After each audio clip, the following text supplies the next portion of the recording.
ఉండండి అజిత్ గారు. అట్లాగే చంద్రబాబు హ్యాట్రిక్ కొట్టాలి, కూటమే అధికారంలో ఉండాలి.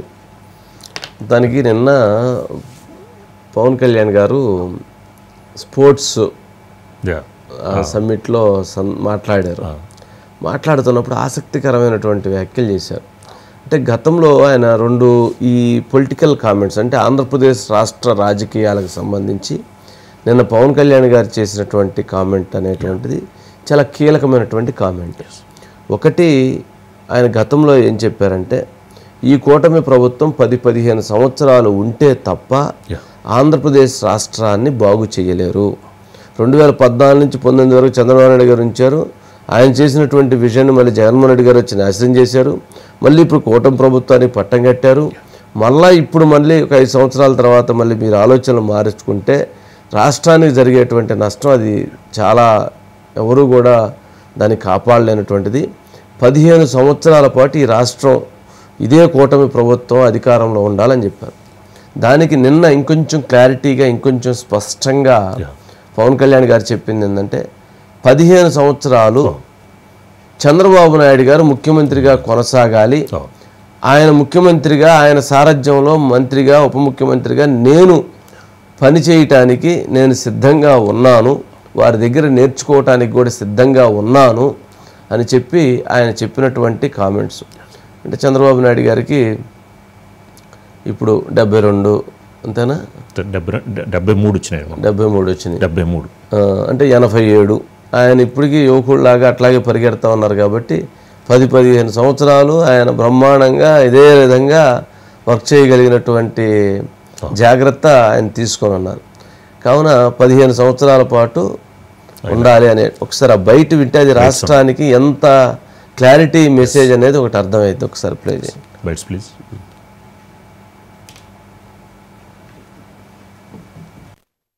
ఈ గాడి తప్పిన ఈ రాష్ట్రాన్ని గాడి పట్టాలంటే కనీసం 15 సంవత్సరాలు కనీసం పనిచేయాలి.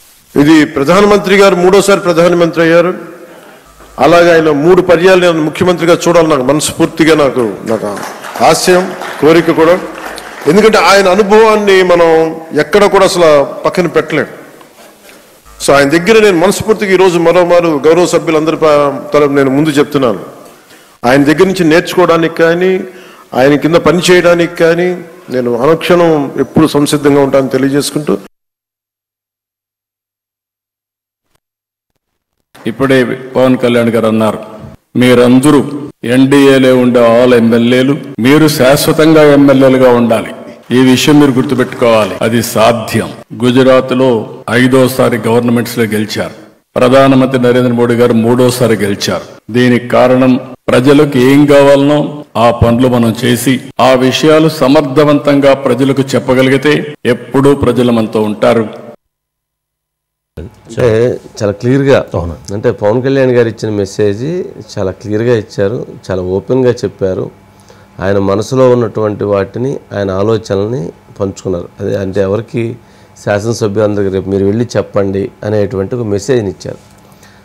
అయితే పవన్ కళ్యాణ్ గారు పాజిటివ్గా మాట్లాడినటువంటి మెసేజ్ ఏది కూడా ఈ మధ్యకాలంలో ఆ స్థాయిలో రన్ కావట్లేదు, ట్రోల్ కావట్లేదు, ఆ స్థాయిలో డిబేట్ కావట్లేదు, ఆ స్థాయిలో చర్చ జరగట్లేదు.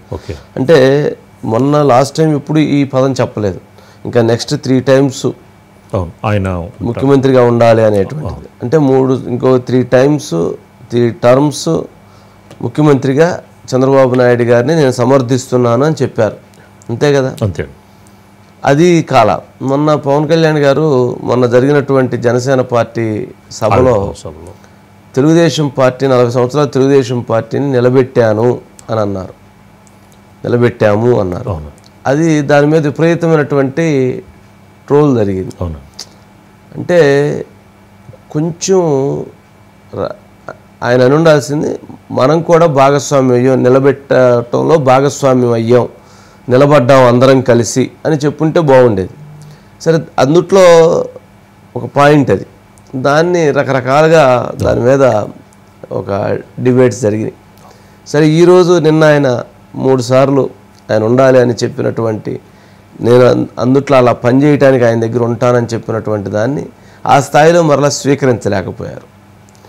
మంచిని త్వరగా స్వీకరించాలి, చెడుని లేదా ఎక్కడైనా ఉన్నటువంటి వాటిని కొంచెం దూరంగా నెట్టివేయటం వదిలివేయటం చాలా మంచిది. చెడు అంటే అది ఏ ఉద్దేశంలో ఏ కంటెస్ట్లో వచ్చిందనేది ఒకసారి గమనించుకోవాలి. సరే ఏదన్నా కానీ నిన్న ఆయన చెప్పినటువంటి ఒక క్లియర్ కట్ మెసేజ్ రాష్ట్ర భవిష్యత్తుకు సంబంధించినటువంటి అంశం, పొలిటికల్ పార్టీలకు చెందినటువంటి అంశం. అది జగన్మోహన్ రెడ్డి గారికి కూడా ఇంకో 3 సంవత్సరాలు ఆయన ఉండాలని మేము కోరుకుంటున్నాము, ఆయన నేపథ్యంలో ఆయన నేతృత్వం మేము పనిచేస్తానని చెప్పటం అది జగన్మోహన్ రెడ్డి గారికి చెప్పినట్టు, టీడీపీకి చెప్పినట్లు, జనసేనకి చెప్పినట్లు, అట్లాగే బీజేపీకి చెప్పినట్లు రాష్ట్ర ప్రజలందరికీ కూడా తెలియజేసినట్టు భావించాలి. అజిత్ గారు, వంశీ గారు ఏంటండి మొత్తానికి అంటే అది పొలిటికల్గా దాన్ని వంశీ గారు ఒకటి అంటే పవన్ కళ్యాణ్ గారు మాట్లాడడము నిజంగానే తన మనసులో మాటని అక్కడ జరిగిన అన్నీ కూడా మనం చూసాం కదా వంశీ గారు. ఆ కల్చరల్ కార్యక్రమాలు కూడా నిన్న మనం పాత రోజుల్లో జవహర్లాల్ నెహ్రూ గారి గురించి చెప్పుకునేవాళ్ళం వంశీ గారు. అంటే ఆ రోజు ఒక పత్రికకి సంబంధించి ఆయనే ఒక్కొక్కసారి ప్రధానిగా ఉండి పార్టీకి సంబంధించి కానీ ఇలాంటి వాటిల్లో ఏదైనా ఒక వ్యతిరేకత కానీ ఏదన్నా ఉంటే తానే మారు పేరుతోటి ఆర్టికల్స్ రాసేవాళ్ళు వంశీ గారు. అది జవహర్లాల్ నెహ్రూ గారి దగ్గర ఉన్న ఒక మంచి సాంప్రదాయం. అది ఇప్పటికి కూడా జర్నలిస్టిక్ హిస్టరీలో చెప్పుకుంటుంటాం కదా. అలానే నిన్న జరిగిన కల్చరల్ ప్రోగ్రామ్స్లో కూడా అనేకం సొంత పార్టీ పరిస్థితి, సొంత కార్యకర్తల పరిస్థితి, ఎమ్మెల్యేల పరిస్థితి, వాటి మీద వాళ్లే వ్యంగ్యంగా స్కిట్స్ వేశారు వంశీ గారు. వాటిని చాలా మనస్ఫూర్తిగా ఇటు పవన్ కళ్యాణ్ గారు కానీ అటు చంద్రబాబు నాయుడు గారు కానీ చాలా మనస్ఫూర్తిగా ఆస్వాదించారు.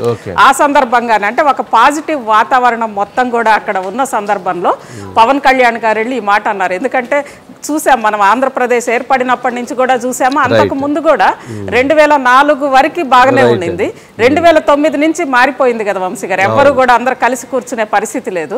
అలాంటిది అందరూ కూడా ఒక మంచి వాతావరణంలో కూర్చొని మాట్లాడుకున్న సందర్భంగా ఆయన చాలా ఎమోషనల్ గా, పవన్ కళ్యాణ్ గారికి కొంచెం భావోద్వేగం ఎక్కువ కాబట్టి చాలా ఎమోషనల్ గా మాట్లాడి చెప్పారు.